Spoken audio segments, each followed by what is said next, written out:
Halo, selamat pagi, selamat siang, atau selamat malam buat teman-teman yang menonton video ini. Selamat datang di channel YouTube aku. Oke, pada video kali ini aku ingin buka session baru. Jadi yang kali ini akan buat video yang sedikit lebih bermanfaat dari video sebelumnya. Ya karena aku merupakan mahasiswa alumni dengan jurusan kimia, jadi aku ingin buat konten-konten tentang pelajaran kimia buat kalian yang kesusahan, merasa kimia itu susah, itu emang benar apa adanya. Emang kimia itu susah, tapi setelah aku berharap setelah kalian nonton video ini, kalian jadi paham tentang kimia. Paling tidak setelah kalian nonton video ini, kalian nggak ngebleng amat lah ya ketika ada kimia ya. Dan semoga apa yang aku sampaikan ini bisa membantu kalian adik-adik yang masih SMA. Oke, langsung aja daripada kelamaan, langsung aja kita akan membahas tentang materi asam dan basa kuat. Kita akan menghitung bagaimana cara menghitung pH asam dan basa kuat ya. Nah, ini video ini cukup simpel-simpel aja lah, daripada terlalu banyak ntar juga pusing. Oke, jadi sebelumnya kita akan bahas tentang asam dan basa dulu ya. Jadi menurut teori Arrhenius, asam itu adalah sesuatu zat yang dilarutkan dalam air akan menghasilkan ion H+ ya. Sedangkan untuk basa adalah sesuatu zat atau materi, ketika dia dilarutkan dalam air dia akan menghasilkan ion OH-. Nah, itu menurut teori dari Arrhenius. Sebenarnya ada beberapa teori asam dan basa, tapi dan kalian akan kita bahas di lain kesempatan. Jadi kita akan fokus bagaimana cara menghitung pH asam dan basa kuat. Jadi oke, sebelumnya asam dan basa itu bisa dibagi menjadi kuat dan lemah. Oke, pada hari ini kita akan fokus di asam dan basa kuat dulu aja ya. Oke, terus selanjutnya contoh dari asam kuat. Ada beberapa contoh yang asam kuat yang sering banyak muncul, yang sering kalian lihat, akan kalian temui di soal maupun di kehidupan sehari-hari. Untuk yang pertama ada asam klorida atau HCl ya. Ini HCl ini adalah asam yang ada di lambung ya, asam lambung. Kemudian ada H2SO4.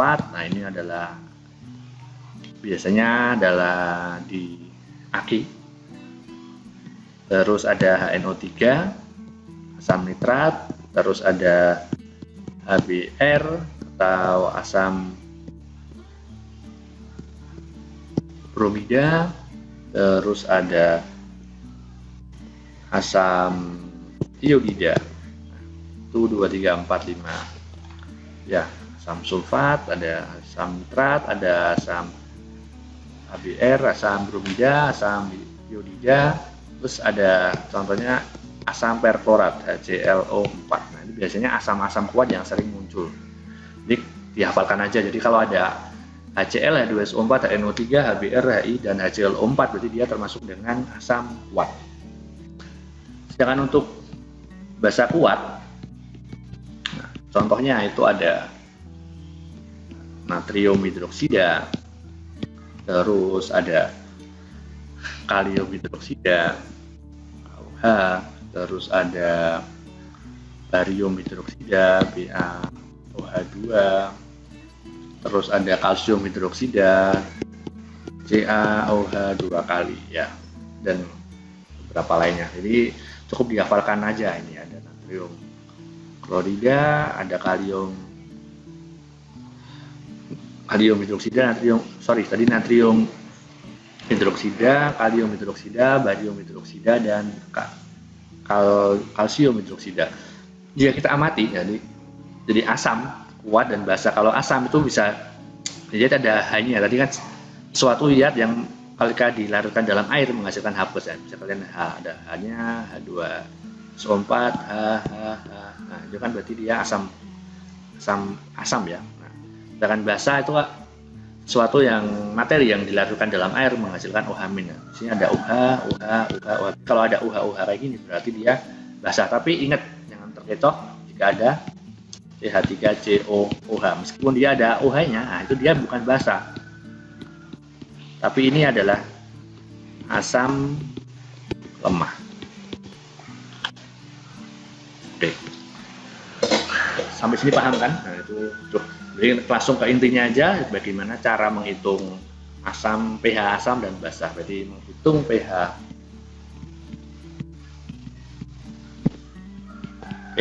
asam dan basa kuat.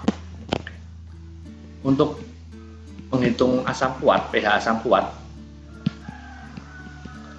itu langkahnya cuma ada dua. Yang pertama adalah mencari konsentrasi H+-nya, yaitu dengan cara A kali M, di mana A itu adalah jumlah H, M-nya, M itu adalah konsentrasi atau molaritas. Tulisannya jelek banget. Molaritas. Yang langkah yang kedua adalah mencari pH. Nah, pH itu dengan rumus min log H+. Itu untuk mencari pH asam kuat. Sedangkan untuk basa kuat, langkahnya ada tiga, yaitu pertama mencari OH-nya dulu, konsentrasi OH-nya. Kalau tadi H+, ini OH-nya, yaitu B kali M, di mana B itu jumlah OH-,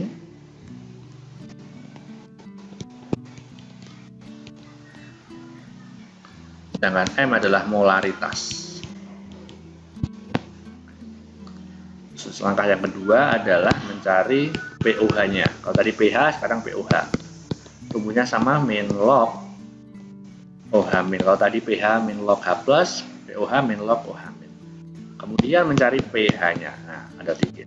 Untuk mencari pH itu rumusnya 14 dikurangi pOH. Nah, itu aja. Yang penting kalian bisa menghitung pH. Sebagai contoh, jika ada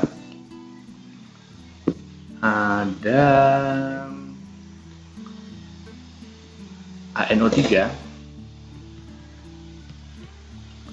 dengan konsentrasi 10⁻³ molar.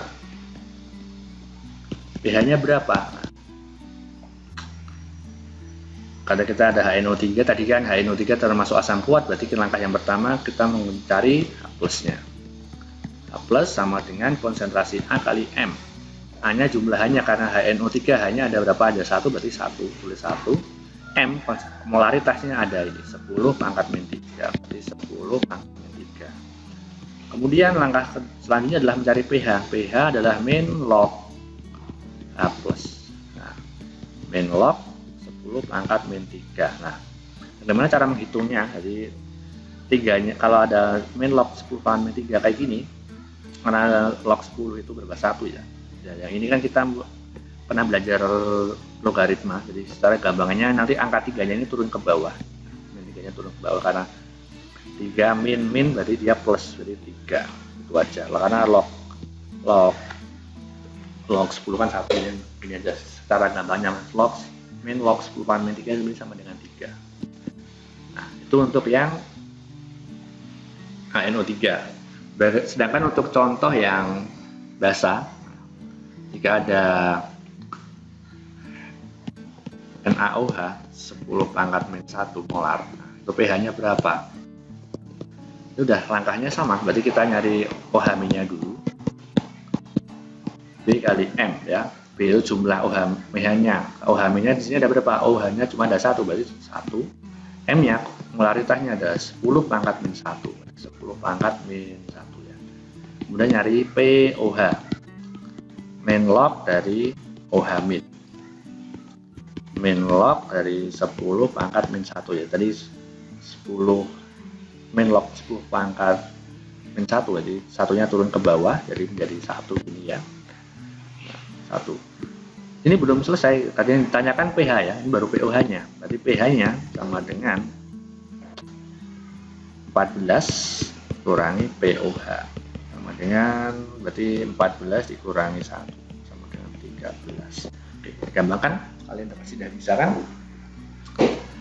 Oke, itu aja mungkin video dari aku sebagai buat latihan. Hitunglah pH.